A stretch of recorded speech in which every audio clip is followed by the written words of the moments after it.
Bueno, continuando con el proceso laboral, nos toca la última parte, si se quiere, en los tribunales de instancia para después meternos en el procedimiento ante el Tribunal Supremo de Justicia.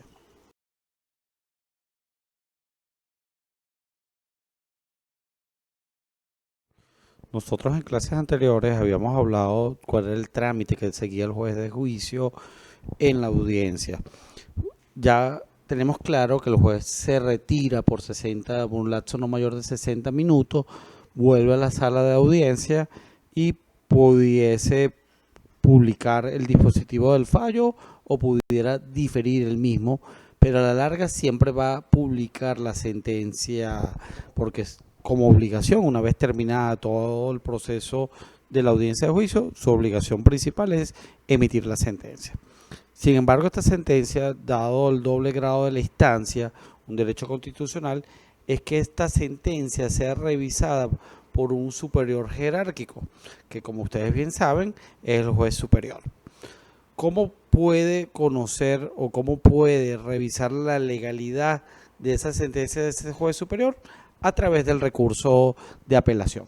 Es un recurso que se intenta contra la sentencia, es decir, si una de las partes o ambas partes no están de acuerdo con la sentencia, pueden ejercer el recurso de apelación.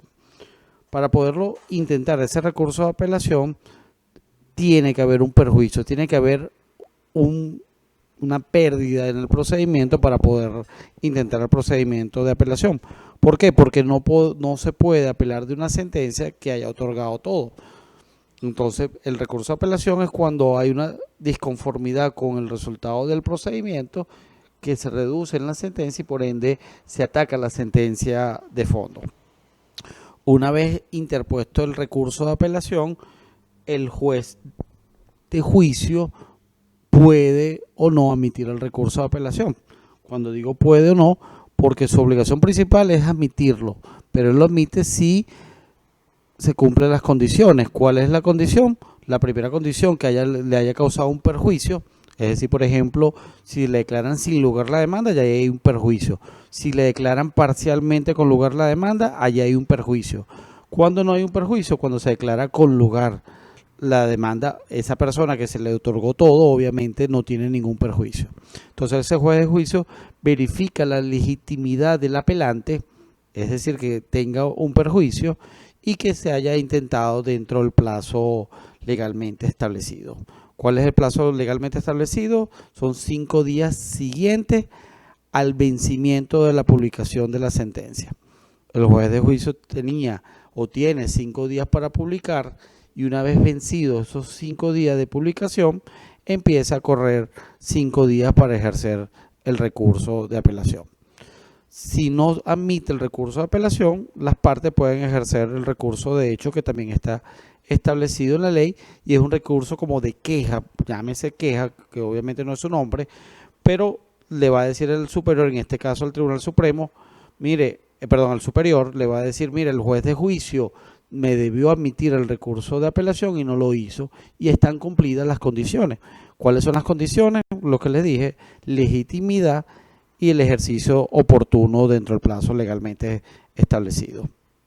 El juez recibe el expediente y al quinto día, es decir, al término de quinto día, fija la audiencia oral y pública. Una audiencia oral y pública, tan igual como la audiencia de juicio, el único detalle que en teoría no se van a evacuar pruebas, solamente se va a revisar la legalidad de la sentencia.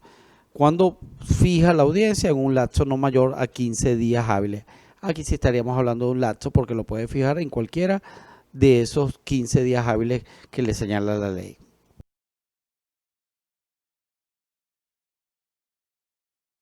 ¿Cuál es el trámite de apelación o adhesión a la apelación? Aquí hay 2 sentencias que se las dejo para el que quiera investigar un poco más. No va a ser objeto de evaluación, pero me explican en qué consiste la apelación y qué consiste la adhesión. Son 2 cosas distintas. La apelación, como les dije, es el recurso que se intenta contra la sentencia.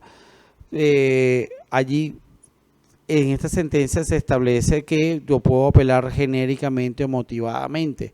Es decir, cuando apelo genéricamente, simplemente le señalo al juez de juicio, apelo contra tu sentencia. sin mencionar las razones de hecho o de derecho por la cual considero que esa sentencia está viciada. O a través de una motivación que allí sí le especifico al juez de juicio porque considero que tuvo errores o que tiene errores la sentencia. Entonces ahí hay una motivación de la apelación. Sin embargo, en esta sentencia me señala que se puede hacer en cualquiera de las dos formas y que dependiendo en la forma en que yo apele, el juez superior va a tener libre disposición o no del recurso. Cuando apelo genéricamente, el juez puede revisar todo, pero cuando se apela en forma motivada, solamente va a estar atado a revisar solamente la parte señalada en la motivación. Esto va a depender del estilo de cada abogado. No hay una técnica precisa que uno pueda decir que una es más exitosa que otra. Creería que es una cuestión más de estilo de abogado. La adhesión a la apelación es para aquella parte que no ejerció el recurso de apelación dentro del lazo legalmente establecido por cualquier razón. Obviamente tiene que tener un perjuicio y una vez que se vencieron ese plazo de apelación, la otra parte puede adherirse, es decir, va en conjunto con la apelación del otro sin importar que sean motivos distintos, sin importar que cada uno persiga fines distintos. Lo único aquí, si se llama, o pudiera yo decir contradictorio de esta sentencia, es que ratifica que la adhesión de la apelación tiene que hacerse la motivación antes de la audiencia. ¿Por qué estoy en contra de esta sentencia? Porque se señaló que las apelaciones debe hacerse la exposición oral y pública del motivo de la apelación en plena audiencia, y en esta sentencia me dice que el que se adhiere no es así. El que se adhiere simplemente presenta un escrito previamente y por supuesto tiene que asistir, pero tiene que explicar previamente el motivo de la adhesión a su apelación. Esto es porque la adhesión a la apelación es una figura del Código de Procedimiento Civil, se aplica en forma analógica en el proceso laboral, pero no se le está dando totalmente, a mi forma de ver, el mismo trato que garantiza el artículo 11 de la Ley Orgánica Procesal del Trabajo. Las pruebas ante el juez superior. ¿Se puede probar o ejercer alguna actividad probatoria ante el juez superior? Sí. Los documentos públicos pueden ser promovidos y evacuados en cualquier estado y grado de la causa, por lo cual es factible la evacuación de unos documentos públicos en la audiencia ante el juzgado superior. Otros son los expertos, pero esos expertos tienen que ser nombrados por el juez superior. Si el juez superior considera que necesita el auxilio de algunos expertos, muchas veces son médicos, por ejemplo, puede tranquilamente evacuarse en la audiencia al superior, pero la distinción que hay en cualquier proceso, que estos expertos no son nombrados por las partes, ni son solicitados por las partes. Es el mismo juez superior el que señala la necesidad de que haya el testimonio de unos expertos dentro del proceso. ¿Cuáles otras pruebas pueden haber en el juez superior? Cuando, por ejemplo, hay una reposición de causa, o mejor dicho, una apelación por una incomparecencia a la audiencia preliminar, y lo que se busca es la reposición de la causa. Entonces yo le tengo que demostrar al juez superior por qué no acudí a la audiencia preliminar. Allí entonces tengo que llevar pruebas para demostrar la incomparecencia a la audiencia preliminar. Pero si se ponen a analizar los tres casos, son tres casos muy casuísticos, ¿verdad? Donde son específicas las causales por las cuales pueden evacuarse pruebas ante un juez superior.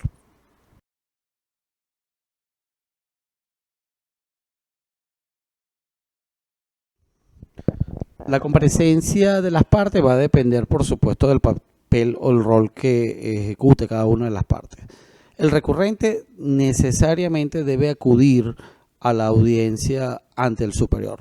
Es decir, aquella persona que ejerce el recurso de apelación necesaria y obligatoriamente debe acudir a la audiencia del superior, porque en caso de que no acuda queda desistida la apelación y el juez no tiene obligación de revisar la sentencia.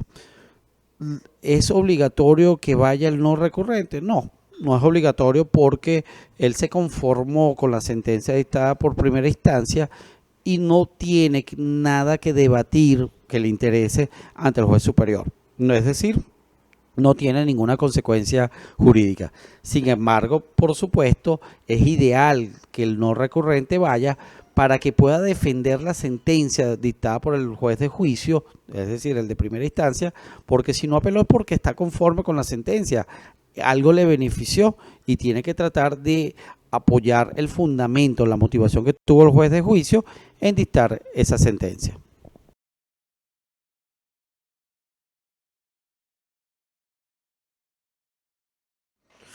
Bueno, ¿cuál es el trámite que se realiza en la audiencia ante el superior? El juez realiza la audiencia, oye las partes, él es como director del proceso, fija un plazo o un tiempo para que cada una de las partes expongan sus alegatos. Es probable que permita la réplica y la contrarréplica de las partes para que cada uno ataque la posición del otro. Casualmente, en un juicio lo que hay es un controvertido, unos hechos controvertidos, un derecho controvertido que alguien alega que le pertenece o que le asiste. Por ende, el juez otorga ese derecho a las palabras para que cada una de las partes hagan su propia exposición y una vez terminada la exposición, el juez puede hacer preguntas. Posterior a las preguntas, si es necesario, las realiza y si no, tiene dos opciones. Uno, prolonga la audiencia porque considera que faltó algo que debatir dentro del proceso o faltó la evocación de alguna de las pruebas que fueron promovidas y que son permitidas en esta audiencia, o simplemente terminó completamente la audiencia de apelación, se retira por un lapso no mayor de 60 minutos, pudiendo volver antes de los 60 minutos, y su obligación es, uno, publica el dispositivo de la sentencia o inclusive puede diferir el dispositivo de la sentencia por considerar que es complejo el caso. Una vez diferido sea el dispositivo o una vez publicado el dispositivo del fallo, él debe publicar en extenso, tan igual como el juez de juicio, la sentencia. En esa sentencia debe señalar todos los pormenores, es decir, lo que compone una sentencia. Uno, la narrativa de los hechos, es decir, cómo se originó el proceso, cuáles fueron los trámites que se siguieron en ese proceso, para posteriormente ir a la parte de la motivación. ¿Qué es la motivación? Las razones de hecho y de derecho que conllevaron al juez al convencimiento. Entonces el juez en la motivación debe señalar claramente por qué llega a la conclusión en esa sentencia. Y la última parte de la sentencia, la parte dispositiva, que es la que señala en cómo termina el proceso, con lugar, sin lugar o parcialmente con lugar.